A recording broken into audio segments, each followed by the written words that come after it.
გამარჯობა.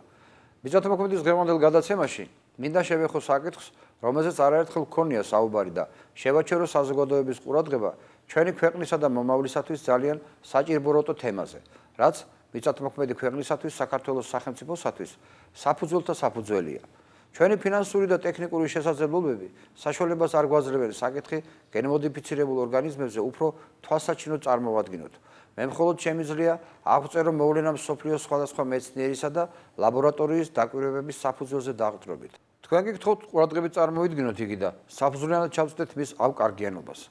გენმოდიფიცირებული ორგანიზმების მწარმოებელი რამდენიმე კომპანია შეძლებს დაგვარად მსოფლიოში ნერგავს ბოსტნეულის, ბაღჩეულისა და მარცვლოვანი კულტურების, ყვავილების თესლეულს, ხეხილს და ვაზს. გარდა ამისა, თევზსაშენებში შედის გენმოდიფიცირებული კალმახის ლიფსიტები. გენმოდიფიცირებული ორგანიზმები პირველად 1996 წელს გამოჩნდა საქართველოში, როდესაც 158 ტონა ტრანსგენული სათესლე კარტოფილი შემოვიდა. ახლა უფრო მეტი კულტურები შეინიშნება საჩუქრად თუ საყიდლად. რას ნიშნავს გენმოდიფიცირებული?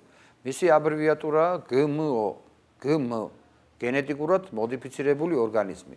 ეს არის გენური ინჟინერიის მეშვეობით შექმნილი არაბუნებრივი მახასიათებლების მქონე ცოცხალი ორგანიზმი, შესაბამისად საკვები პროდუქტი. რა იცვლება გენმოდიფიცირებით? გენმოდიფიცირებული ორგანიზმების მიღება დაკავშირებულია უცხო გენის ჩანერგვასთან მცენარის ან ცხოველის დნმ-ში, რათა შეიცვალოს მათი თვისებები. მაგალითად, მიღებული მცენარე გახდეს ყინვაგამძლე ან მწერთა ამტანი, მავნებლების ან პესტიციდების მიმართ მედეგი, გაიზარდოს მოსავლიანობა და კალორიულობა, შემცირდეს თვითღირებულება და ასე შემდეგ.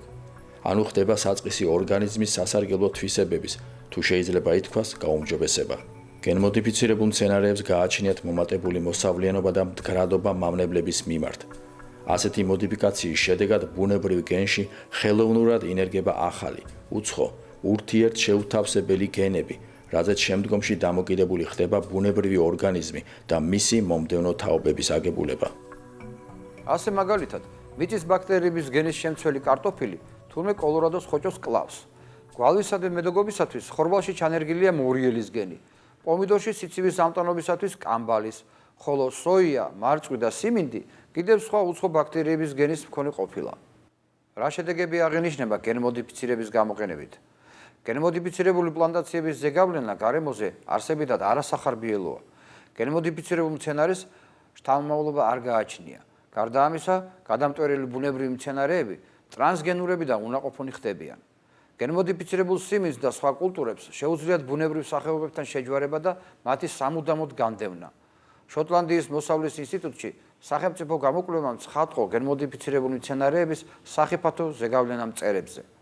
გენმოდიფიცირებული კარტოფილით იკვებებოდნენ მცენარის ტილები, რომელთაც შემდგომ ჭიამაიებს პოვდნენ. შედეგად ჭიამაიების სიცოცხლის საგრძელობა განახევდა, ხოლო მათი ნაყოფიერება და კვერცხის მდებლობა მნიშვნელოვნად შემცირდა. გენმოდიფიცირებული კარტოფილის მოყვანა არღვევს ნიადაგის ბაქტერიების ცხოველქმედებას, მიიჩნევენ გერმანიის მიკრობიოლოგიის ინსტიტუტში.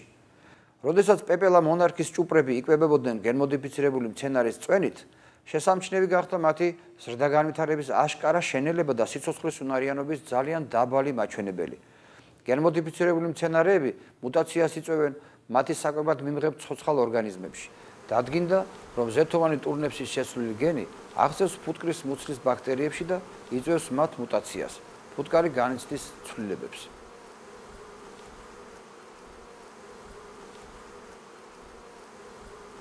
ჰერბიციდებისადმი მედეგი გენმოდიფიცირებული მცენარეებით კვების შედეგად ვირთხების შთამომავლობის პირველ თაობაში აღინიშნა სიკვდილიანობის მაღალი დონე, გადარჩენილების განუვითარებლობა, პათოლოგიური ცვლილებები და შემდეგი თაობის უქონლობა. გენმოდიფიცირებული ორგანიზმებით ნაკვებ ცხოველებში შეინიშნება საყურადღებო მორფოლოგიური ცვლილებები, ღვიძლის, ფილტვების, თირკმელების და მსხვილი ნაწლავის, დაბალი ჰემოგლობინი, გაძლიერებული ფაღარათი, გულისა და წინამდებარე ჯირკვლის წონის ცვლილება, კუჭნაწლავისა და სწორი ნაწლავის ტრაქტის სიმსივნური დაავადებები. ცვლილებები აღინიშნება არა მხოლოდ ზრდასრულ საცდელ ცხოველებში, არამედ მათ ემბრიონებშიც. ტრანსგენული კარტოფილით ნაკვებ ვირთხებს მნიშვნელოვნად დაუქვეითდათ იმუნიტეტი. აღმოაჩნდათ ნაწლავების ანომალია, დაუავადდათ ღვიძლი, თირკმელები და თავის ტვინი. აგრეთვე საცდელი ცხოველებისათვის მხოლოდ გენმოდიფიცირებული საკვების მიცემამ გამოიწვია ცვლილებების სისხლშიც. ხოლო წველადობის მოსამატებელი სპეციალური პრეპარატების გამოყენების შედეგად ძროხის რძის მომხმარებელ მოსახლეობაში მატულობს სარძევე ჯირკვლებისა და პროსტატის სიმსივნური დაავადებათა რისკი. სხვადასხვა ქვეყნის მეცნიერთა მიერ დამტკიცებულია, რომ გენმოდიფიცირებულ ორგანიზმებს შეუძლია მოსახლეობაში განავითაროს უნაყოფობა, ალერგიული რეაქციები, ონკოლოგიური დაავადებები, გენეტიკური სიმახინჯეები, პათოლოგიები, ნაყოფის დაღუპვა, ჩვილთა სიკვდილიანობა, გართულებული ფეხმძიმობა, იმუნიტეტის დაქვეითება, მოსახლეობასა და ცხოველებში სიკვდილიანობის მატება, ბიომრავალფეროვნების მკვეთრი ცვლილება და გარე სამყაროს მდგომარეობის გაუარესება. აღსანიშნავია გენმოდიფიცირებული თევზის ლიფსიტების საკითხი, რომლითაც მარაგდება გარკვეული თევზსაშენები. ერთი საკითხია მისი საკმაოდ გამოყენება და მომხმარებლის ჯანმრთელობაზე მისი ზემოქმედება და მეორე გენმოდიფიცირებული თევზის, მაგალითად კალმახის, მდინარეში შემთხვევით მოხვედრა, რაც ბუნებრივი თევზის გადაჯიჯებას და განადგურებას გამოიწვევს.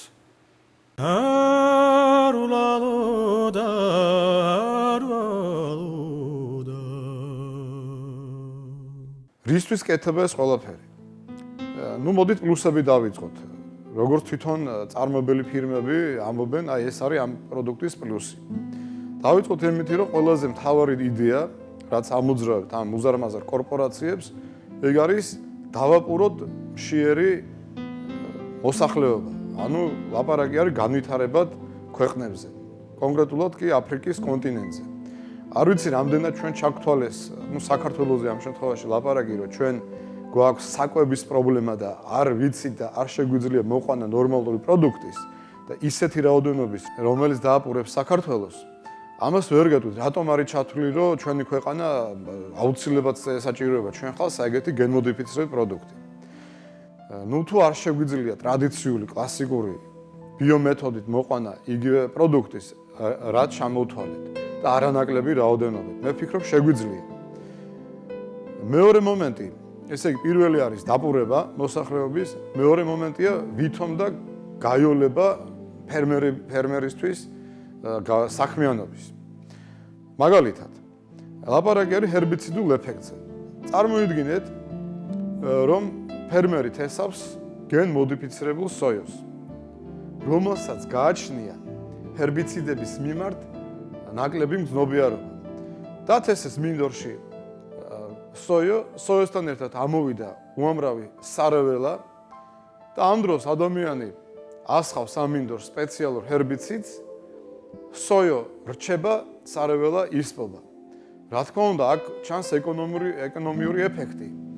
ანუ ნაკლები ჰერბიციდი ჭირდება ჯერ ეს ერთი და მეორე სოიომ გაუძლო, მაგრამ სხვა კუთხით რო შევხედოთ, რა დარჩა სოიოში. ანუ რა ხომ აითვისა ჰერბიციდი სოიო, მე სხვა არსად არ გაქრა. ეს დარჩა ყველაფერი მცენარეში და მე ეს გადმოდის უკვე ემულგატორების სახით პროდუქტებში, სოიოს რძეში, სოიოს კარაქში, სოიოს ხაჭოში და თითქმის არ არსებობს პროდუქტი, სადაც არ არის გამოყენებული სოიოს ემულგატორი. ბუნება იწყებს ბრძოლას აი ესეთ ჰერბიციდთან და რამდენიმე წლის შემდეგ ამინდორში ჩვენ გვეყოლება ისეთი სარეველა, რომელსაც შეიძლება სუპერ სარეველა დავარქვათ. ანუ რომელზეც უკვე ვერაფერი ვეღარ იმოქმედებს, ვერანაირი ჰერბიციდი. ანუ ჩვენ მივიღებთ ფაქტიურად განადგურებულ მიწას და ამასთან ერთად ძალიან ძლიერ ჰერბიციდგამძლე სარეველას. შემდეგი ეფექტი, რაშიც გამოიყენება გენმოდიფიცირებული მცენარეები. ამ შემთხვევაში ვილაპარაკოთ კარტოფილზე. ლაპარაკი არის ინსექტიციდურ ეფექტზე. ანუ კარტოფილში არის შეცვლილი გენეტიკური კოდი, რომ თვითონ კარტოფილი ებრძვის კოლორადოს ხოჭოს. მაგრამ ამასთან ერთად აღმოჩნდა, რომ კოლორადოს ხოჭო უფრო სწრაფად მრავლდება, ვიდრე გენმოდიფიცირებული კარტოფილი ასწრებს მოდიფიკაციას, ანუ უფრო ძლიერი თვისების გამოვლენას.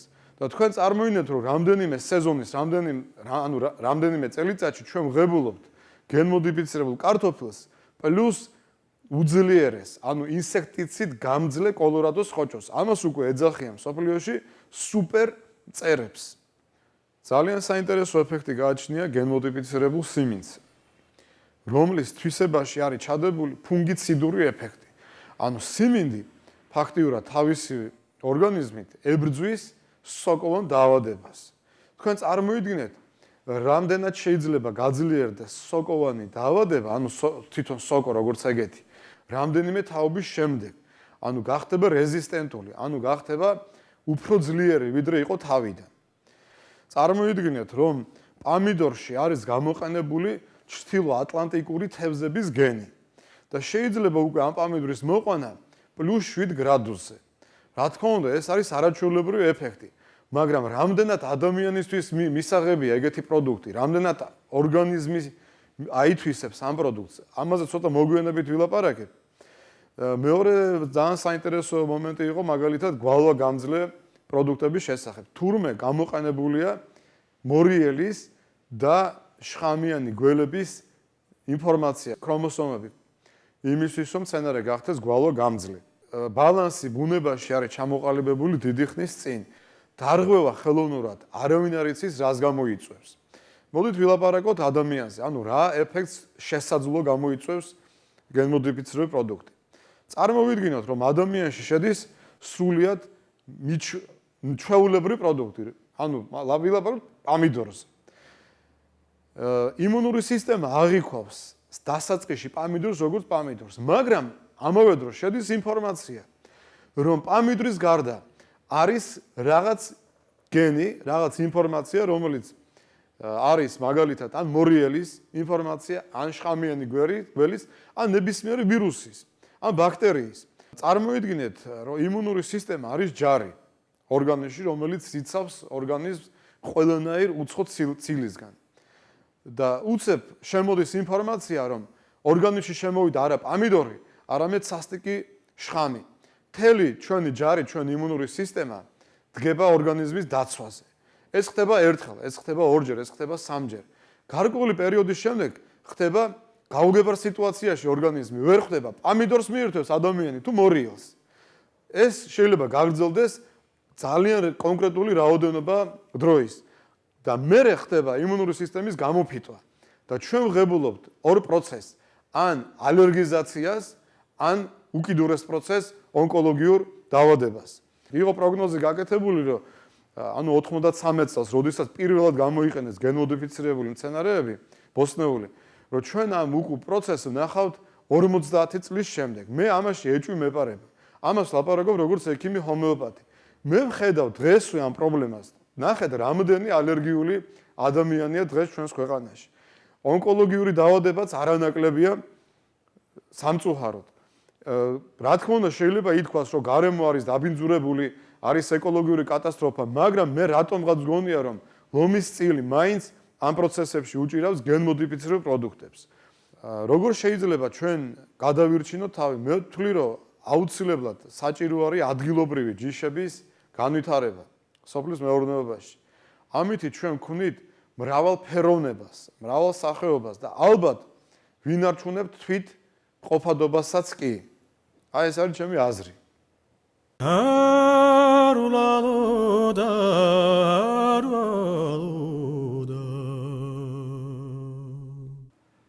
რას აღწევს გენმოდიფიცირებული ორგანიზმი? ბუნებრივად შეუთავსებელ ძალით ჩანერგილ გენებს შეუძლიათ როგორც საკუთარი თავის მუტაცია, ანუ ცვლილება, გარდაქმნა, ასევე უარყოფითი ზემოქმედების მოხდენა მთავარი ორგანიზმის გენებზე. გენის ჩანერგვისათვის გამოიყენება ტრანსპოზონი ან პლაზმიდი, რომელთაც უნარი აქვთ შეაღწიონ სხეულის უჯრედებში და შემდეგ გამოიყენონ უჯრედული რესურსები თავისი მრავალი ასლის შესაქმნელად ან უჯრედში გენად ჩასახვისათვის, რაც იწვევს სხეულის თვისობრივ და გარეგნულ გარდაქმნას. აღსანიშნავია, რომ თურმე ფერის შეცვლაც ყოფილა შესაძლებელი. ამასთანავე მცენარეებს და ცხოველებს გამოსარჩევად ფოსფოროვანი ნათება ექნებათ.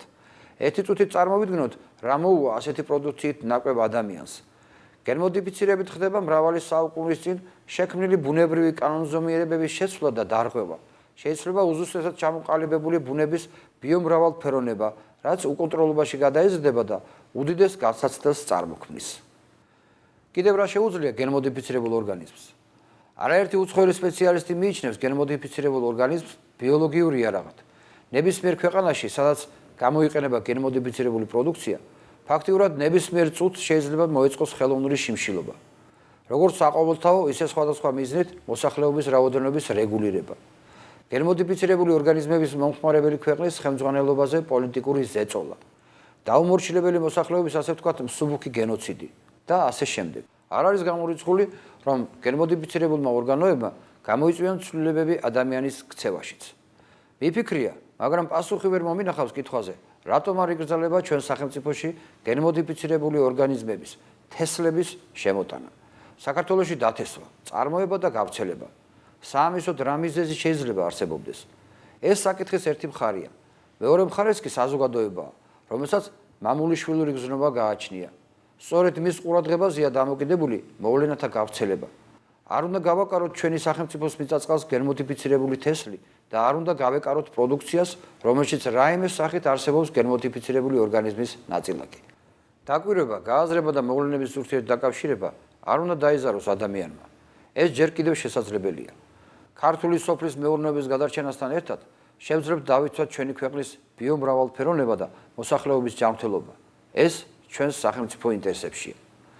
გენმოდიფიცირებულმა პროდუქციამ შეიძლება გაარჩიოს ადამიანი კანის ან თმის ფერის მიხედვით, მაგრამ ის ერთმანეთისგან ვერ არჩევს პედაგოგსა თუ პოლიციელს, ექიმსა თუ ვაჭარს, სამხედროსა თუ გლეხს. ეხლა კი ისევ და ისევ მინდა კეთილი სულელებით დაგემშვიდობოთ. მომავალ შეხვედრამდე.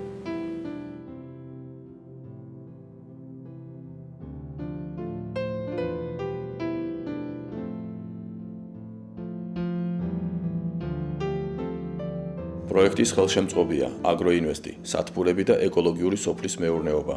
გლდანის წმინდა გიორგის ტაძრის სამკერვალო ჩოხა. სამაუწყებლო მხარდაჭერას ახორციელებს საქართველოს რეგიონულ მაუწყებელთა ასოციაცია.